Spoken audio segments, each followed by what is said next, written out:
It's 2008, and I'm just a few months into owning my first DSLR.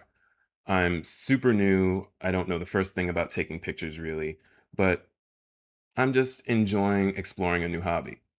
On March 1st, I take this photo on Fifth Avenue. And at this time, just to kind of like set the landscape a little bit, there's no Instagram. Instagram is still 3 years away. I don't have a Flickr account. I'm not on Tumblr. Twitter doesn't support pictures natively. So I'm just kind of posting my photos on Facebook and this stock photo site called Stock Exchange. It's a free offshoot of iStock Photo. And I just figured it was a nice way to get my photos in front of an audience. And if someone wants to make one of my photos the background of a website, so be it. Jump forward to April 2009, and I'm in Macy's doing some shopping. I pass by the Kenneth Cole section, and this t shirt catches my eye. I can't really put my finger on why, but it just, something about it makes me think that I've seen it before. It slowly comes to me that this looks a lot like a photo that I took a while back. So I pull out my phone, go to Stock Exchange, and before you know it, I am looking at the photo on my phone and seeing the exact same photo on that t shirt. Kenneth Cole had used my photo to make a t shirt. And initially, I was surprised and a little flattered, to be honest, because I was, again, super new to photography still. It was cool to me that a big brand like Kenneth Cole would use my photo to make a t-shirt. And at the time, I was also wearing a decent amount of Kenneth Cole, so that made it doubly cool. But after the initial shock wore off, I kind of started to have a lot of questions. Should they have been paying me for this? Should they have notified me? How did this happen? Should I be speaking to someone now? iStock Photo had something in their terms of use that didn't allow this kind of usage. And you were also supposed to reach out to the photographer directly if you wanted to use it for a commercial reason. So now I'm trying to figure out what my course of action is. I've got some work to do. So the next day, I start calling places that have some experience with intellectual property and copyright, not really knowing what questions to ask or what course of action to take.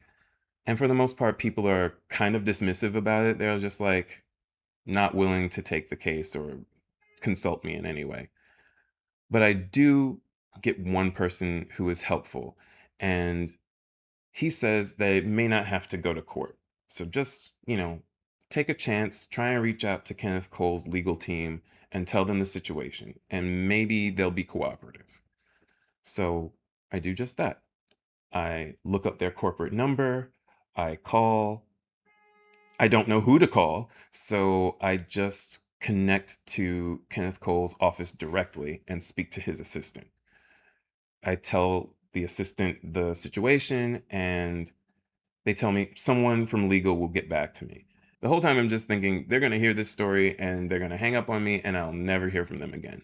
But to my surprise, someone from legal did get back to me and they explained the situation in this way. Kenneth Cole Productions hired a freelance designer to design the t shirt, and it was that designer who sourced the photo.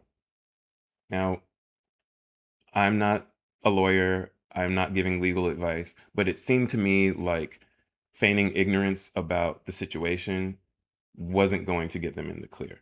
They did reach out to the designer, and the designer confirmed that they got the photo from Stock Exchange. The next thing they told me was that I couldn't be paid for it. And I didn't really understand. What they told me they would do is that they would give me a gift card equivalent to the amount that they would have paid me if they had licensed the photo directly from me. And that amount was $500. Again, not an expert. I am young and naive, and I don't know if this is an appropriate amount, but it doesn't sound like an appropriate amount. And a gift card doesn't sound like an appropriate mode of compensation. I felt a little bit put on the spot, so I told them that I would think about it and get back to them. A little after the call, I got an email from legal and it gave me some additional details, but still left me with a lot of questions. They told me that the t shirt was a limited regional run, and that was why they were only able to compensate me for $500.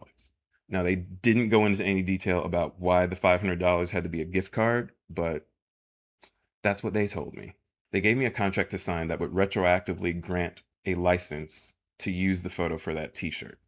But if I granted them that license, I was also agreeing to no longer pursue any additional compensation. At this point, I probably should have gone back to the person who recommended I reach out to Kenneth Cole in the first place and given them my findings. Because I had so many questions. What is a limited regional run? How long is a limited regional run?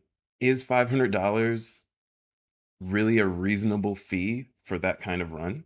Is a store gift card really the only way I can do this? Did I have the right to make them prove any of these claims? I had no idea. And I think I was just overwhelmed by all of it. So I just never thought to do it. I never thought to go back and ask the questions that I had. So instead of asking any of those questions, I signed the contract. And I asked them if they could consider me for work in the future. Because I thought, hey, maybe this is going to segue into something bigger. And they agreed, but again, in retrospect, what did they have to lose by agreeing to consider me? Consideration is not the same as hiring. And it's not like that was in a contract.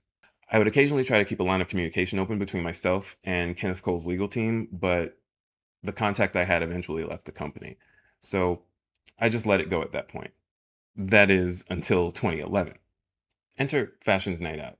Now, I don't even really know how to describe this event to you, but I know that it was kind of this social shopping event that would happen around the city, and there would be music performances and guest appearances at all these different stores.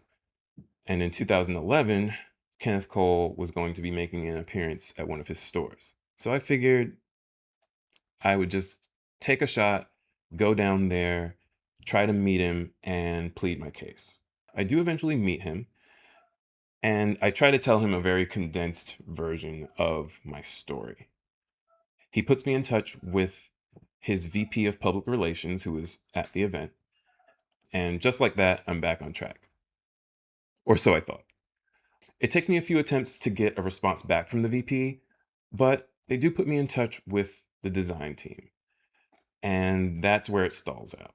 After 4 months of going back and forth, trying to get a response from them, or an appointment, or even an image of the shirt design so that I could put it on my portfolio, I let it go and focused on other things. Jump forward to 2015, and I've started doing other things in photography. I've started with concert photography, my street photography is doing well, and I've also started writing a blog. I end up writing about this exact experience, and I get it published by Petapixel, which I thought was huge. I really didn't know whether or not it was going to get any traction, but to my surprise, I got quite a few emails from people who were supportive and encouraging and related to my story. So that was really nice.